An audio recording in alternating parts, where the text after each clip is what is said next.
Hello दोस्तों, नमस्कार। आपके अपने YouTube channel goal of exam में आपका हार्दिक स्वागत है। जैसा कि मैं ऊपर लिखा हुआ है 12th केमिस्ट्री है ना, बिहार बोर्ड।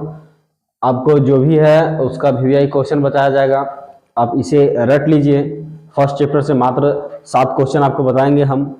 भगवान की कृपा हुआ तो ये शायद लड़ जाए, है कि नहीं। क्रिस्टलीय और अक्रिस्टलीय में अंतर, ये ठोस के प्रकार होते हैं, 2 प्रकार होते हैं, क्रिस्टलीय और अक्रिस्टलीय। सबसे पहली बात कि हम इसको समझेंगे कि क्या कहता है। क्रिस्टलीय ठोस जो होते हैं, आपको पता होगा कि वो कणों से मिलकर के बने होते हैं, है कि नहीं। ठोस क्या होते हैं? कण से मिलकर के बने होते हैं।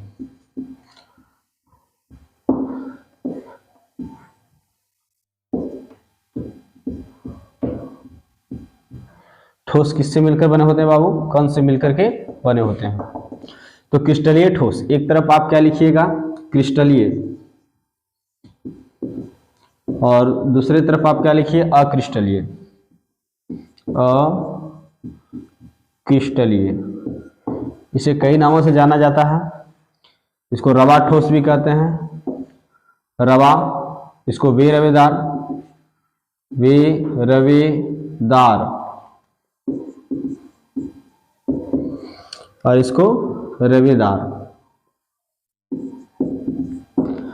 बहुत भी इसको सत्य ठोस के नाम से भी जानते हैं, और इसको असत्य ठोस, है कि नहीं। आइए समझते। कहता है कि ठोस कणों से मिलकर के बने होते हैं, है कि नहीं। कहता है कि जिस ठोस में कण एक निश्चित, जिस ठोस में कण नियमित रूप से, जिस ठोस में कण नियमित रूप से सजे होते हैं तथा एक निश्चित ज्यामितीय आकृति का निर्माण करते हैं, उससे हम लोग क्या कहते हैं बाबू? क्रिस्टलीय ठोस कहते हैं। क्या बोला कि जैसे मान लिया जाए कि ये सभी क्या है, एक नियमित और एक निश्चित दूरी पर सजे हुए हैं, है कि नहीं। देखिए, सभी एक निश्चित दूरी पर सजे हुए हैं और एक निश्चित ज्यामितीय आकृति का निर्माण करते हैं। आप किसी कण को मिलाइएगा तो कोई न कोई आपको आकार जो है नजर आएगा, है कि नहीं। एक निश्चित ज्यामितीय आकृति जो है निकल कर सामने आएगी। और अक्रिस्टलीय ठोस में क्या होता है कि इसमें कण नियमित रूप से सजे नहीं होते हैं तथा एक निश्चित ज्यामितीय आकृति का निर्माण नहीं करते हैं, उसे अक्रिस्टलीय ठोस कहा जाता है कि नहीं। तो आप इसमें क्या लिख सकते हैं कि क्रिस्टलीय ठोस में कि इसमें ठोस के कण नियमित रूप से सजे होते हैं तथा यह एक निश्चित ज्यामितीय आकृति का निर्माण करता है। और इसमें क्या लिखिएगा? इसमें ठोस के कण नियमित रूप से सजे नहीं होते हैं तथा एक निश्चित ज्यामितीय आकृति का निर्माण नहीं करते हैं। कोई दिक्कत? चलिए, अब आप लोग समझ लिए। अब जैसे देखिए, इसमें अंतर को स्पष्ट करना है हमको। तो एक अंतर क्या निकल के आ गया बाबू? पहला अंतर निकल के आया कि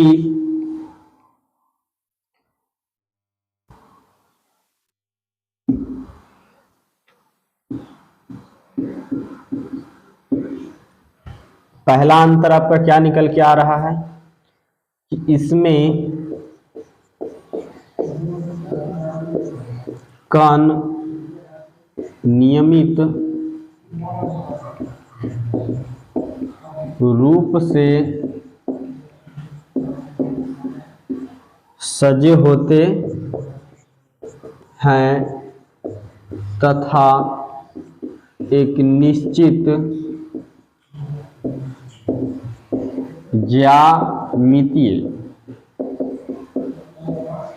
ज्यामितीय आकृति का निर्माण करते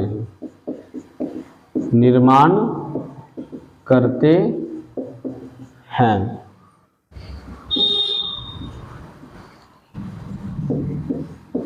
इसमें कण नियमित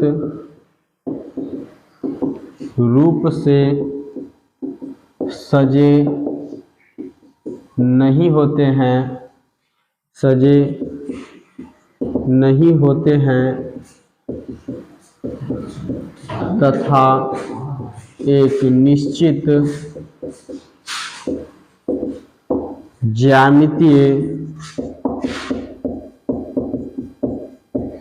ज्यामितीय आकृति का निर्माण नहीं करते हैं।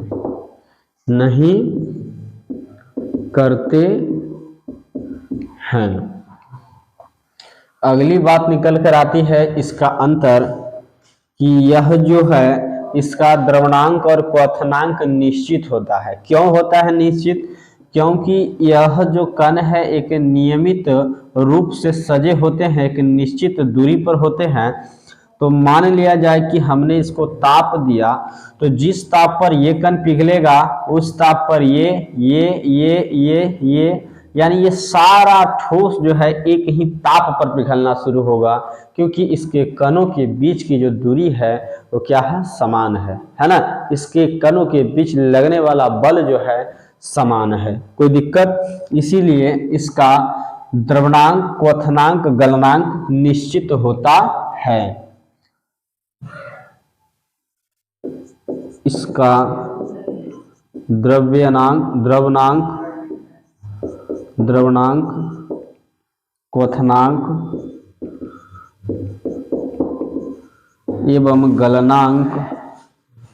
एवं गलनांक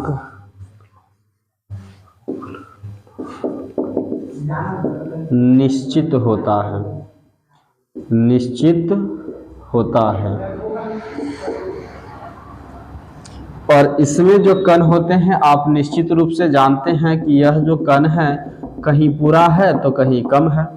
तो मान लिया जाए यहाँ पर ज्यादा ताप की आवश्यकता पड़ेगी, क्योंकि यहाँ का जो कण है वह आपस में बिल्कुल मजबूती से जुड़ा हुआ है, लेकिन यहीं पर आप देखिए कि यह दूर दूर स्थित है, तो इसे कम ताप पर ही पिघलाया जा सकता है और यह पर ताप जो है ज्यादा पड़ना पड़ेगा, है कि नहीं। तो इसका जो द्रवणांक, क्वथनांक और गलनांक है वह निश्चित नहीं होता है, कहीं कुछ और है तो कहीं कुछ और है।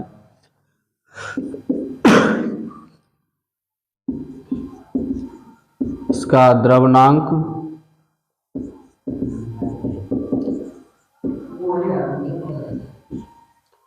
क्वथनांक एवं गलनांक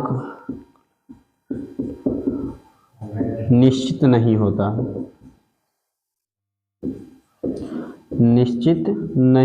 है। समझ में आ रहा होगा आपको, है कि नहीं। फिर अगला पॉइंट तीसरा निकल कर आता है आपका कि यह जो होता है दीर्घ परासी होता है और यह लघु परासी होता है। आइए समझते, दीर्घ परासी का मतलब होता है कि इससे बड़े बड़े वस्तुएं बनाई जा सकती है, लेकिन लघु परासी का अर्थ होता है कि इससे बड़े बड़े वस्तुएं बनाए नहीं जा सकते हैं, है कि नहीं। तो यह दीर्घ परासी होता है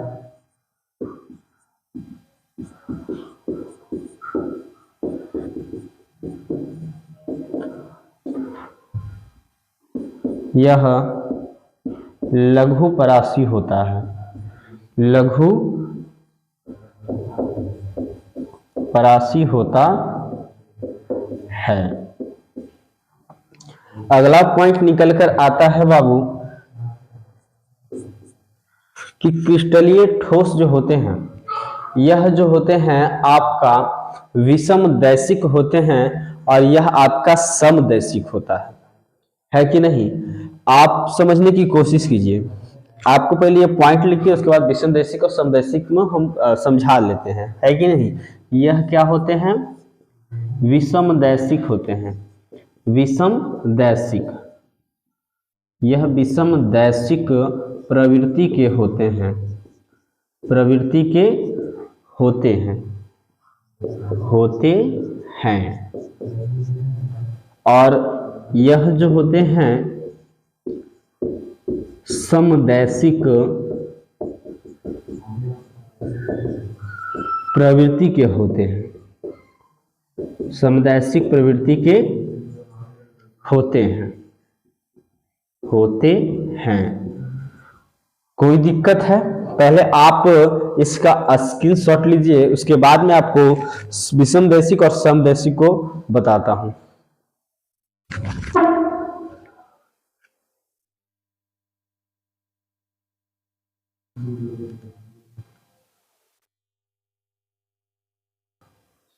चलिए आते हैं हम लोग। देखिए, विषमदैशिक प्रवृत्ति का अर्थ है बाबू कि सभी दिशाओं में जिसके भौतिक गुण क्या होते हैं? असमान होते हैं। क्या होते हैं? असमान होते हैं। उसे हम लोग क्या कहते हैं? विषमदैशिक कहते हैं। जैसे देखिए, यहाँ पर आपको Na का मिल रहा होगा तो इसके आगे Cl का, फिर आपको Na मिल रहा है तो इसके आगे Cl मिल रहा है, फिर इधर देखिए ये Na है तो ये Cl है, फिर Cl है तो ये Na है। यानी इसके चारों दिशाओं में भौतिक गुण जो हैं क्या है? अलग अलग है। इसीलिए इसे क्या कहा जाता है? विषमदैशिक कहा जाता है। यानी जिसके चारों दिशाओं में भौतिक गुण समान होते हैं, एक जैसे होते हैं, उसे समदैशिक, और जिसके चारों दिशाओं में भौतिक गुण असमान होते हैं उसे विषमदैशिक कहा जाता है कि नहीं? समझ गए? अब जैसे देखिए यहाँ पर समदैशिक, आप CH2 CH2 CH2 CH2, ये क्या चीज का सूत्र है? प्लास्टिक का। किसका है? प्लास्टिक का। तो प्लास्टिक का जो गुण है आपको सभी जगह पर CH2 उसका सूत्र मिलेगा। लगभग आप इसको कहीं तक लेके जाइए, n का मतलब नंबर संख्या कितनी भी हो सकती है कि नहीं? ये जरूरी नहीं है कि नहीं? चलिए, तो ये आपका क्या हो जाएगा? समदैशिक, और ये हो जाएगा आपका विषमदैशिक। और आप समझ गए कि समदैशिक और विषमदैशिक क्यों है? क्योंकि आपको पता है कि NaCl क्या है? क्रिस्टलीय ठोस है। इसको आप उतार लीजिए। चलिए, आपका लास्ट पॉइंट है पचमा जो है कि नहीं? पचमा पॉइंट को आप लोग जो है लिख लीजिए। इसे किसी धारदार वस्तु से काटने पर इसकी सतह चिकनी निकलती है। कैसे निकलती है? चिकनी निकलती है। इसे किसी धारदार वस्तु से काटने पर इसकी सतह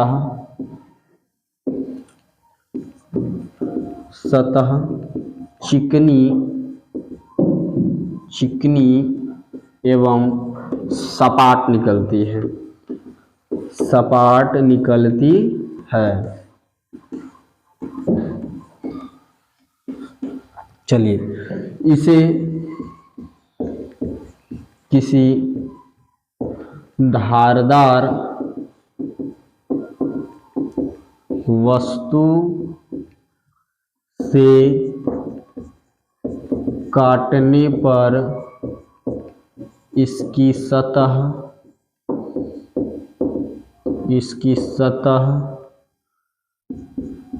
चिकनी नहीं, लेकिन इसकी सतह रुखड़ेदार होती है। रुखड़ेदार होती है। रुखड़ेदार होती है। चलिए, लिख लीजिए इसको। और ये आपका 5 नंबर तक कंप्लीट है। इसे आपको अक्रिस्टलीय के बारे में पूछे बताइएगा, क्रिस्टलीय के बारे में पूछेगा बताइएगा। चलिए, स्क्रीनशॉट ले सकते हैं आप।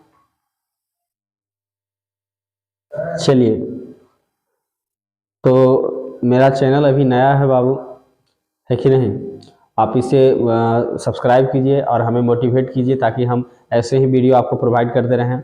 और निश्चित रूप से आपको 2 दिन के अंदर फर्स्ट चैप्टर कंप्लीट हो जाएगा, और बस उसे ही आप याद कीजिए, ज़्यादा के फेर में नहीं रहना। जिसकी तैयारी नहीं हो पाई है वो इतना चीज़ कर लीजिएगा तो आपका कंप्लीट है कि नहीं?